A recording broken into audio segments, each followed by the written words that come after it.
This is Province Sports columnist Ed Willis. We're starting a new segment this week. It's going to run every Friday, and it's going to be a look around the NHL, a look back, a look forward. No title yet. If anybody has any suggestions, we welcome them. And you should also know we're in detailed negotiations with Elvis Costello's people to provide a theme song for this segment. So.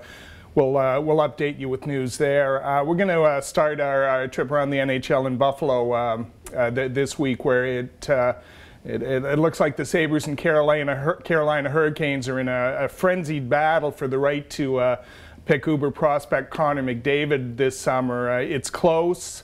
The Sabres do have one win, which is more than you could say for Carolina. But it also seems they wanted just a little more. In 8 games, they've only scored 9 goals. Forward Tyler Ennis broke a 200-minute goalless drought in Anaheim. Of course, that came in a 4-1 loss, and then the Sabres turned around and were shut out again in Los Angeles on Thursday night. Just 4 of their players have scored goals this year.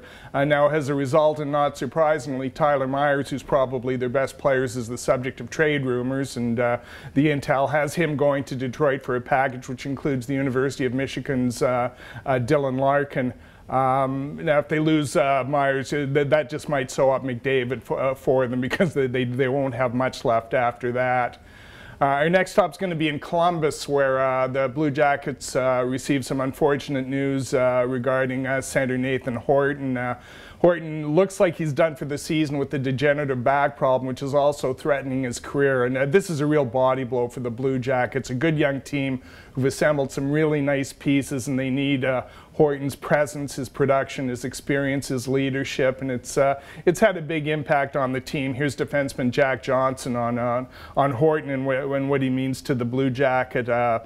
Johnson says, "It's really hard for all of us. It's just devastating because he's a great guy. To have something out of your control like that, I can't imagine how frustrating it is. But he's not going to give up hope, and we're not going to give up hope. We're not giving up on him at all." We're going to move on to Edmonton now, where the Oilers face an interesting decision regarding rookie center Leon Draisaitl. Draisaitl only has 1 point in 7 games, but he's a little different animal than a lot of NHL rookies. 215-pound centerman. He's proven he can handle the physical rigors of the NHL. So it looks like the Oilers are probably going to keep him around past the 9-game date at least, and probably for the rest of the season. Now, the other scenario there is they would deal for some immediate help at center ice, and the rumor mill has coughed up the name of defenseman Jeff Petrie, a right-handed shot, which makes him very desirable, who also becomes an unrestricted free agent this summer. One of the rumors going around is Petrie going to Philadelphia for Braden Shen. Our 4th stop's going to be in Nashville, where Mike Ribeiro and the Predators have writing a really nice story. The Preds are the surprise team of the NHL this season. They haven't lost a game yet in 7 starts, and that's largely because they finally have a first line centered by Ribeiro, with rising young star Philip Forsberg and James Neal, who's coming off a hat trick in a big 3-2 win over Chicago. Ribeiro, you may know, had a dreadful year last year in Phoenix. He was bought out at the end of the year by the Coyotes after he signed a big 4-year deal that was supposed to be part of a new era for the Yotes. And on his way out of town, GM Don Maloney called his character into question.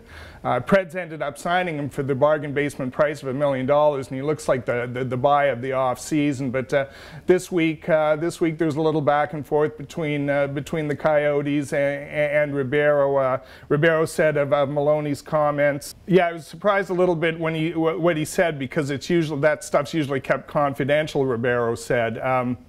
Dave Tippett, who's the Coyotes head coach, also coached Ribeiro in Dallas, and he's an ally, and this is what he had to say about Ribeiro. "It's great to see him. I know his family's doing very well now, and that was a huge part for me.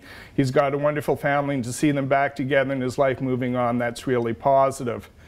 We're going to end up in Ottawa, at the nation's capital, with the story that, of course, all Canadians were talking about and will continue to talk about for quite some time. Of course, everyone knows the Maple Leafs Ottawa game was canceled on Wednesday because of the events at the National War Memorial in Parliament Hill.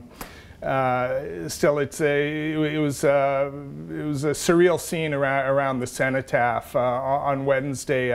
The shooting broke out about 10 o'clock, and that's when the Leafs normally would have been gathering outside the downtown Weston Hotel, which is located adjacent to the War Memorial, to go to the Canadian Tire Centre for their morning skate. They'd played the night before in Long Island, however, and the morning skate was canceled. Still, a lot of the Leafs were eyewitness to the events from the West, and Joe Bowen, their play-by-play man, did a radio interview with the Toronto station in real time, and this is what he saw. He says the police are trying to get everybody off the street as they're coming down this way. There's quite a bit of action. I'm watching it through the window. It's frightening. Everybody is being told just to stay in your room. Leafs forward Joffrey Lupul also tweeted about the event. Here's Lupul's tweet. It's a surreal scene outside of our hotel right now. A lot of very brave police officer we should all be very proud of, and I think we can all relate to that.